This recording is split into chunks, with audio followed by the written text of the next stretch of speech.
All right, our next match. This one actually brought the crowd back. This did. I'm going to give it a thumbs up because this actually wasn't a bad This match. was a good match. Now this wasn't your usual. I was expecting a Jon Moxley trope like Bleeding City sort of thing. Now he did bleed, but it wasn't a hardcore match. Right. And that's what was different about it. Is that this felt different for a Moxley match, and for Bryan Danielson, these guys just had a good match. This was the best, in my opinion. This was the best match of the night. Really? Mm-hmm. So obviously, Bryan Danielson, Jon Moxley, and the one thing that I really liked about this is that Moxley said, "I cannot be partners with somebody until I bleed with them." Mm-hmm. And so the blood in that context made sense, and that's when you're like, right, okay, and that's when you do blood. Because there's legitimately like a reason for there to be that. Right. So they had a really fun And it wasn't like Crimson like... I did not like the ending. No, the ending sucked. It was like a weird roll-up where obviously Bryan Danielson could have kicked out, but he just didn't. And it was super clunky. But that's really the only nitpick that I have. Everything else... Well, like, I almost wonder if this is part of a larger arc. They beat the crap out of each other. No, they're a team. They're a team now. So this is going to be this is the next Kenny Omega, Adam Page. Right.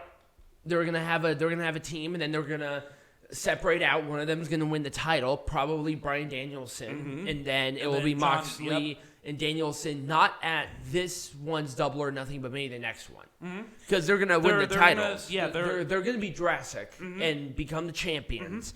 Also, with the tutelage of a certain Mr. William R. Regal, made his debut. Crowd lost their minds. It was so awesome to see, and I liked how he scolded them like a dad, yelling at his sons. I know, it's like, oh my and like God. Kiss and make up. It's like, wow. There's a throwback for us. That's what I was thinking. I'm like, Jesus Christ. Overall, this was I really like this match. I'm giving this a full thumbs up. This was just really good. There we go. We actually agree on it. Hooray. Hooray. All right, Gallery. Let's make this shit majestic again. I think this is the first time I think that we have to make AEW majestic again. We actually have a couple of points to talk about and like to really dive deep into it and get into it. So the problem with this match is everything before it kind of killed the crowd. Now, the crowd was getting back into it. Let me give you a little bit of context as to where I'm coming in from. So I've watched AEW for a couple of years now.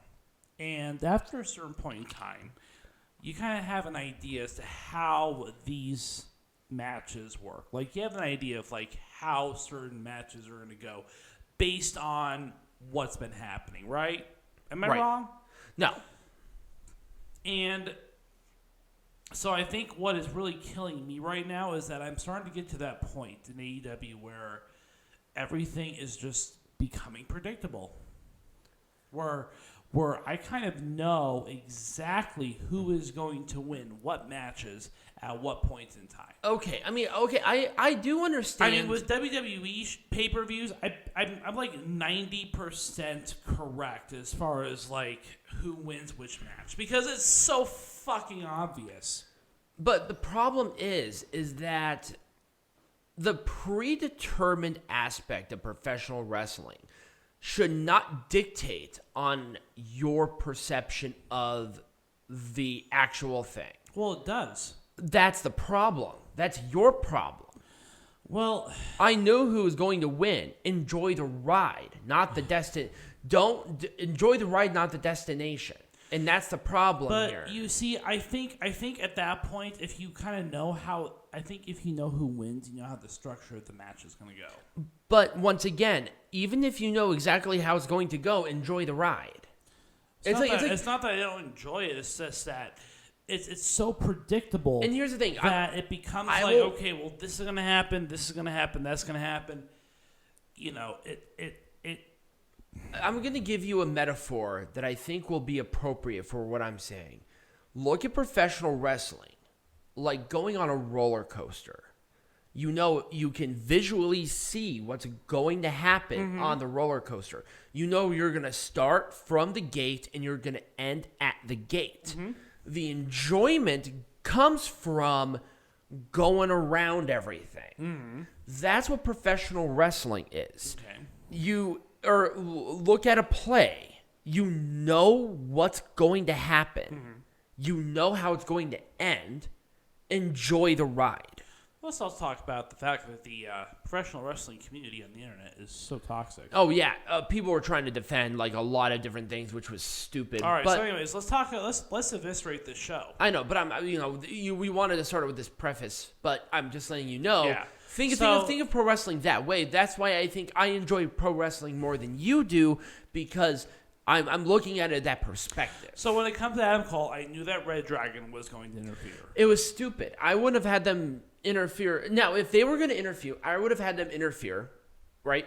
Whatever.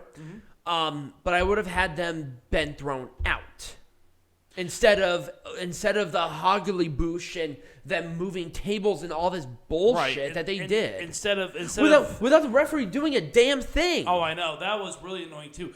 How many times throughout the show did the referee see something happen and fail to do anything about it? Like at least 5 times. Yeah, easily. So these referees are trained by the NFL or something, because these people are fucking blind. They are so blind, awful. And unfortunately, that's the kind of stuff that's going to hurt Hangman Page's title run. It's going to hurt AEW. Yeah, in general. It's going to hurt AEW. It's like you see these guys and you know it's going to be a good match. Have them have a match. Now, interference does not hurt. Need it. Well, it hurt this match. No, it hurt it because they did it like 3 times. Yeah, exactly. Do it once and then be done. And then have Dark Order come out and do their little snafu and then have them fuck off. I would have been okay with it. But not only did they do the interference, but then they also moved the table. And then they also tried to interfere again until Dark Order came out. That's what happened. They interfered 3 times. Yeah, they did. That's not what you're supposed to do. Right, exactly. No, I agree. Because it made Adam Cole look weak. Yep, it made Adam Page look weak too.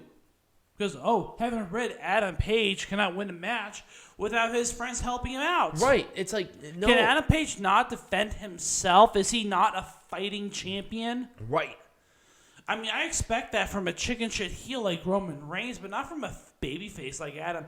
Is Adam Page even a babyface at this point? I don't know. What is Adam Page? And that should not be your perception coming out of a title match like this. Right. Where Adam Cole is a clear heel. He is. So having his friends come out and help him, that's perfect. Once. Not 3 times. I know. Because the referee saw it all 3 times. Now, if the referee didn't see it, fine.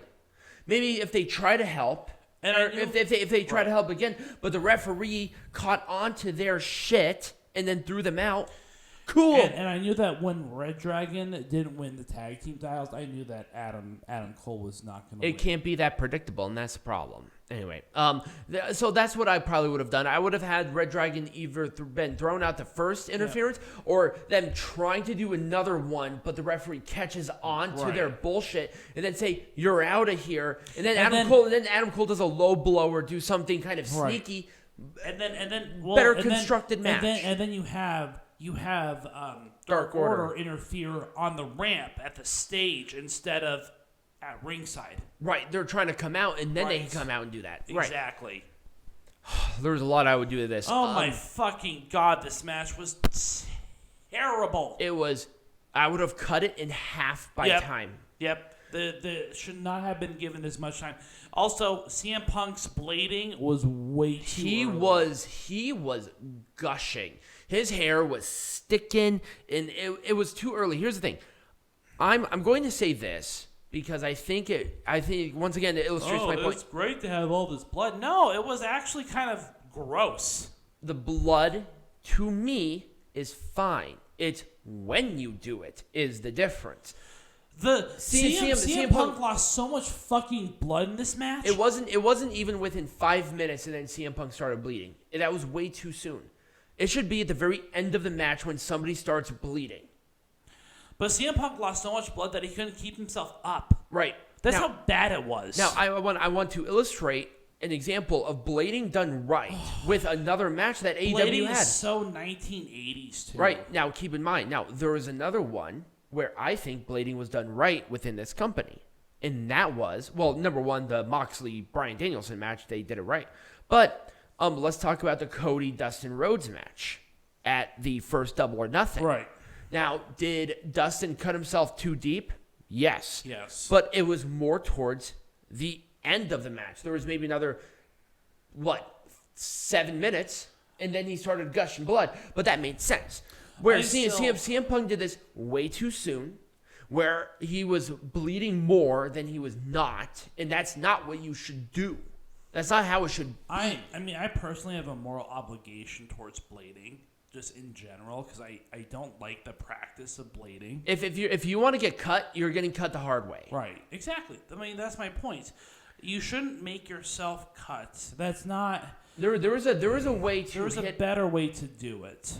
There is a way to hit somebody... But anyways, I have a moral obligation towards blading, and I think that you don't have a moral obligation. You have a moral issue with it, because an obligation means that you have a duty or something. So I have a moral issue towards blading, just in general. I don't see. I mean, I understand it. I just don't care. You can have a good match without blood. Of course, AEW. This was a dog collar match. I know the AEW incels are. They want blood. This is a dog collar match. They'll never see blood come out of a female in their life. I can Anyway, there was a lot of thing here. Cut it in half. I don't particularly mind the blood. Right. Just do it at the end of the match instead of at the very beginning of the match. Unless a person is bleeding accidentally, right? Then cool, right? Then whatever, right? That's different. Again, interferences ruined this match. Yep, the interferences ruined this match. Britt Baker is more than capable of taking care of herself. She's a big girl. She can take care of herself. She has a doctorate, for God's sake. Like, come on.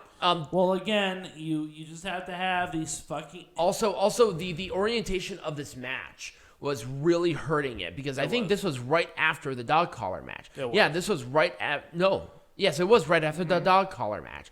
So it just really hurt because of the orientation of the matches. Yeah, so this was kind of the sleeper. This was the sleeper. Yep, this was in that a title match should not be a sleeper match. No, it should not. This was awesome. I think this was a perfect placement. It was a good opener. It was bruising, but it wasn't bloody, which I really enjoyed. So because these two definitely had like a blood rivalry. They were like in each other's faces. Mm-hmm. They explained it really well. But they didn't have to bleed in order to tell the story. Now they bruise each other up. Like they're feeling that tomorrow, especially Eddie Kingston. He had a huge bruise on his eye. Now, of course, we got to talk about the fact that there were some pretty dangerous spots in this match too. Literally, the first move of the pay-per-view was a concussion. Well, he was not concussed. It was really scary. It was the concussion waiting to happen. It was like Madcap Moss landing on his head, but that was a lot scarier. Right, but it was pretty scary. Like you knew that this not going to be off to a good start. This match set a really high bar for the rest of the show. Did. And I think it kind of spilled into a lot of the other matches because these two had a really good match. I loved this match. But it just set such a weirdly high expectation for me. I liked it. I didn't love it. And the only reason I liked it was because it was actually a good match. What I didn't like about it was, of course, the spots were a little more on the dangerous side. And I know that Chris Jericho and Eddie Kingston can handle it, but it was just like, whoa, let's slow down a little bit because this was the curtain jerker. Maybe you're sitting there saying this was not entirely necessary. Right. I can see that. This was awesome. This was my favorite match of the night. I'm going to have to agree with you. He's like, oh, well, what about this blading? But this one made sense. And it wasn't until much later in the match either. Right. Moxley just bled a lot. Mm-hmm. That was it. And also, Bryan Danielson is a very close-up fighter. So, of course, he's going to get covered in somebody else's blood because he's, like, doing grapples and stuff against a bloody guy. You don't think that's going to get smeared on you in, like, 2 minutes? It was a classic wrestling match, and that's what I wanted. But also... Jon Moxley is not known for his classic wrestling matches. But also, what I really liked about this, it wasn't just a classic match. It was a brutal match. It was. They fought each other. Yeah, this was a fight. This was a brawler match and a technical submission match. It was a lot of fun. I really enjoyed the whole experience of this match. I like this match. I know you don't like Spot Fest matches. This was a Spot Fest. It was the Young Bucks are obviously they're the Spot Fest queens. The queens. And you got reDRagon, who would be a great. If it was just reDRagon and Jungle Boy and Luchasaurus, I would have loved this match. I don't know why the Young Bucks were added to this match. I feel like it was kind of unnecessary. It was very unnecessary. The way that this match just set itself up was just terrible. Too. Right.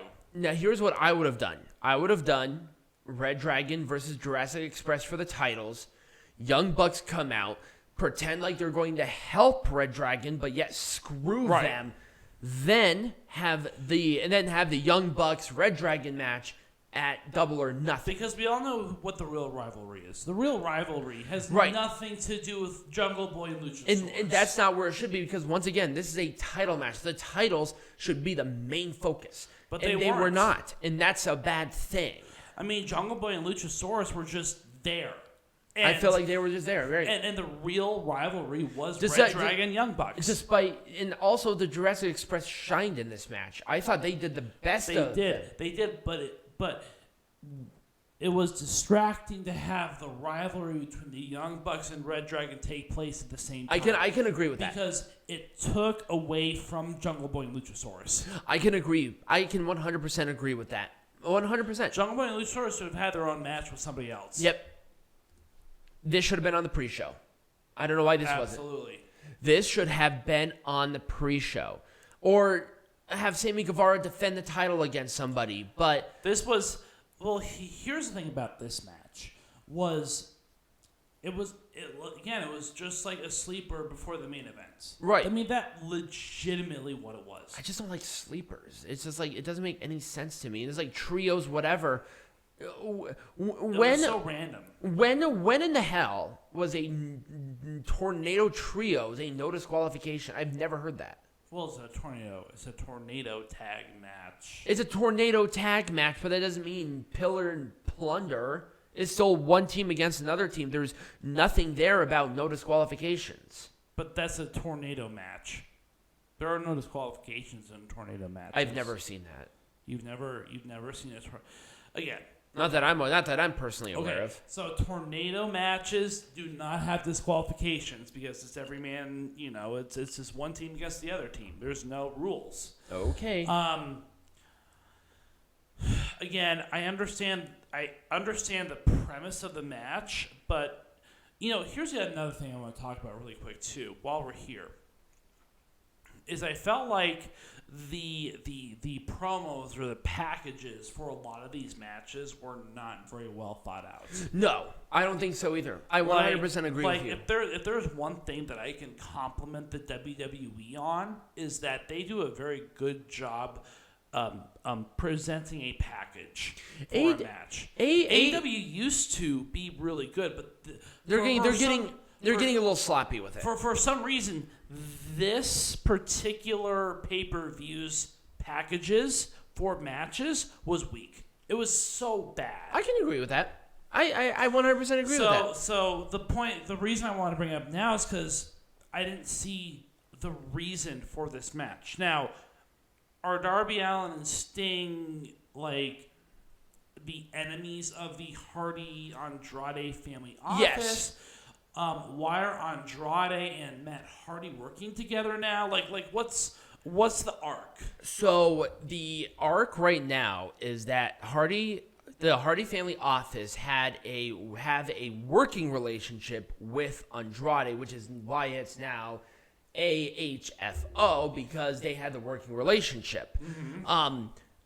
Darby Allin and Andrade have been having a rivalry And with Sammy Guevara involved in some way, shape, or form, I kind of wish they talked about the rivalry or the tension between Guevara and Darby Allin more. And also, why were Isaiah Cassidy and Sammy Guevara, who's a champion, why are they taking a backseat? And why is Andrade El Idolo not with House of Black? Like, has he ever been part of House of Black? No. Oh, he's never been House of Black.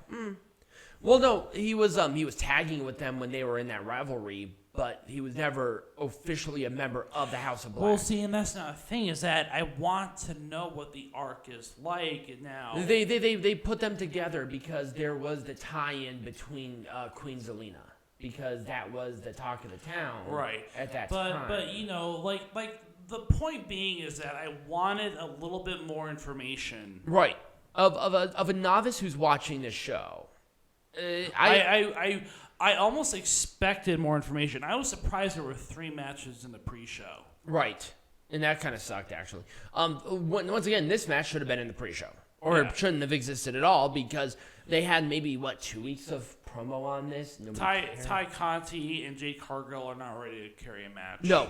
Neither one of them are. Not in a single bit. At least Jade Cargill has the excuse of being inexperienced. Ty Conti's been doing this for, to my knowledge, at the very least, more than 5 years. She should have known this, but yet she was having a struggle on carrying this match. And I don't think it was Jade's fault. I think a lot of this was Ty's fault. Mm-hmm. It was a sloppy match. It was a very sloppy match. It made no sense. Why are they facing each other out of fucking nowhere? Right. Where, what the fuck? It just doesn't make any sense. I would have either had this on the pre-show or had it 0. Not at all.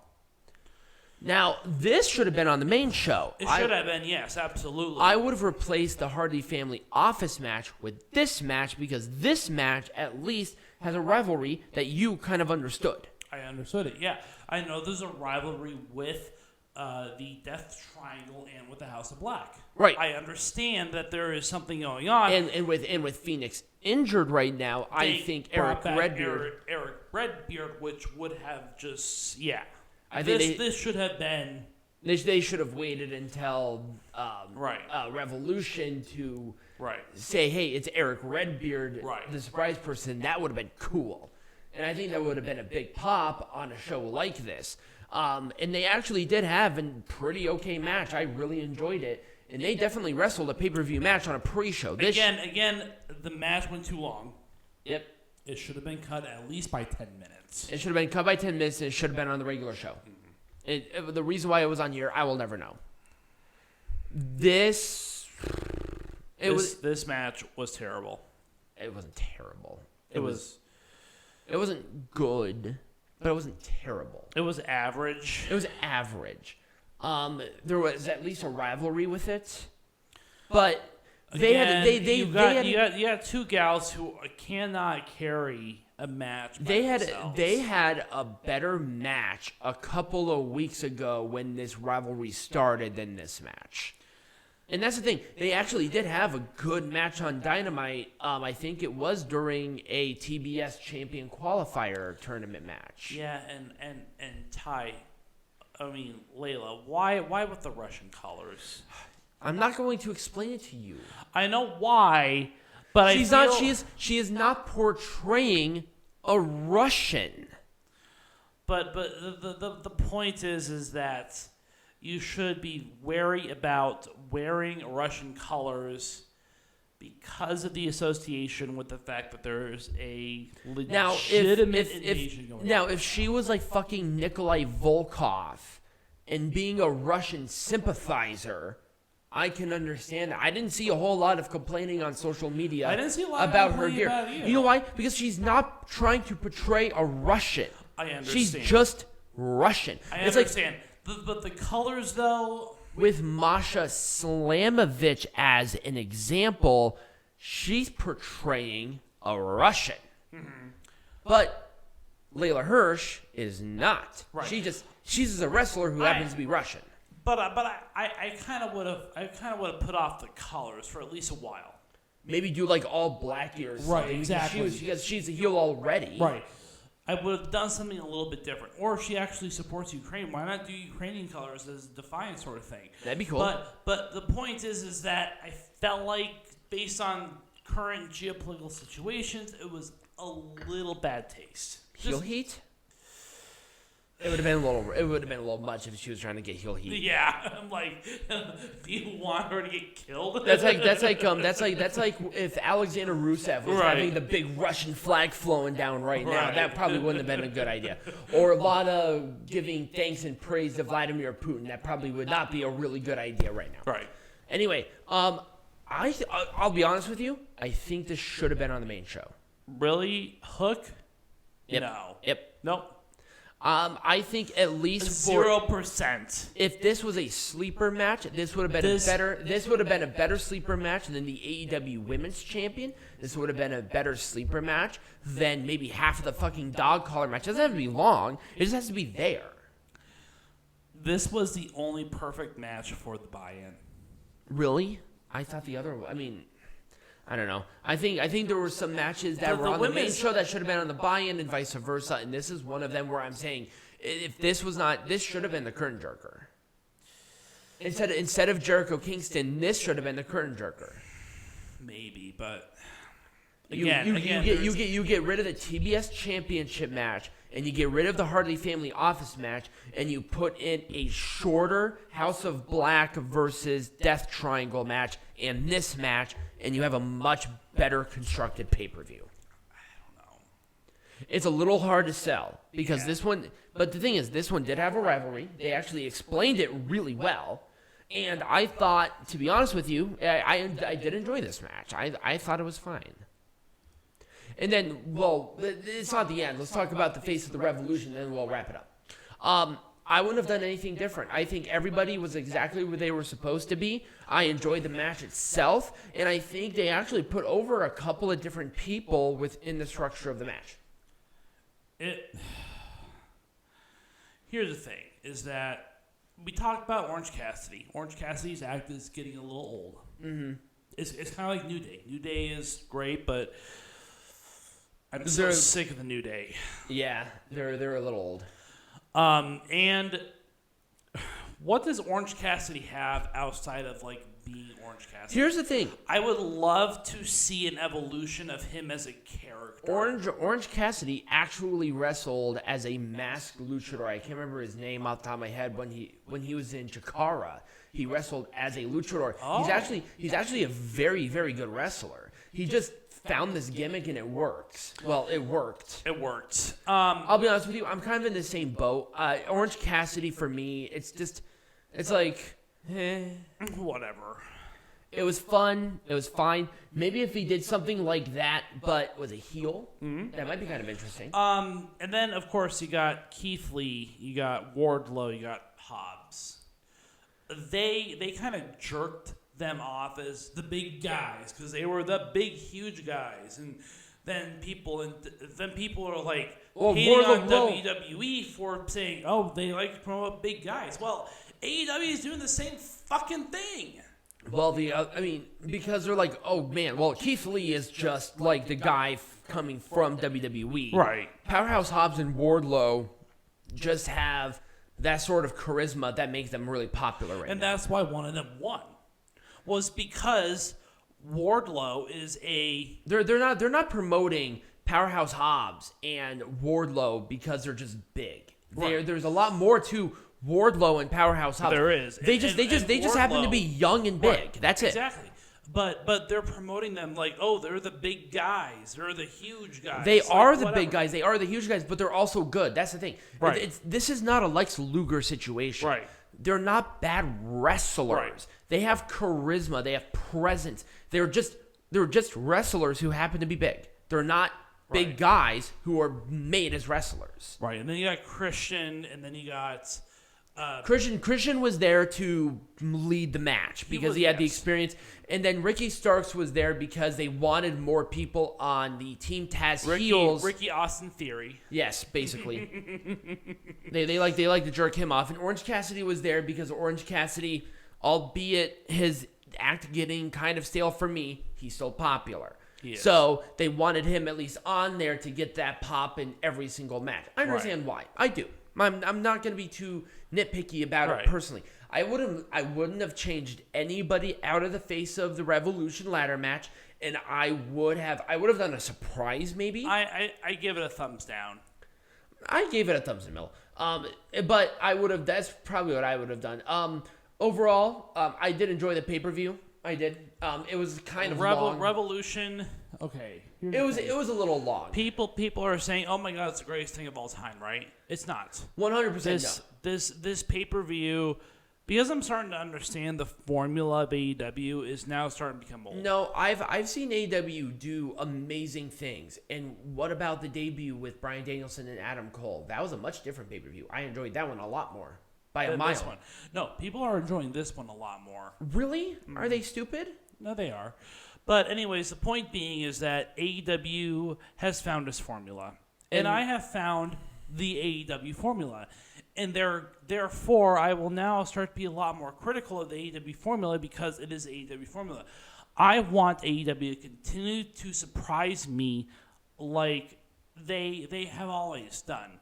And I don't want predictability. Can we also put the fucking pay-per-views on Saturday again? Yeah, like, seriously. come on. I understand Sunday pay-per-views and whatever, but for God's sake, don't put on a 5-hour whatever. It's so annoying. WWE's at least been good about keeping it down really short. To where they at least end it at like 7:30 instead of 9. But beggars can't be choosers. Ugh. Anyways, Revolution, it was pretty average for me. I'm going to give it a thumbs. I liked it more than I didn't. I'll give it a thumbs up, but that's being nice. Yeah. It's AEW is predictable now. Yep. That's it. Right. So, Peanut Gallery, what are we talking about next week? We're not sure. To be determined. To be determined. We'll let you guys know. But if you did enjoy this, remember to like, follow, subscribe, share with all your friends, become a patron. There's going to be a link tree down below. Check everything out. And as always, be majestic.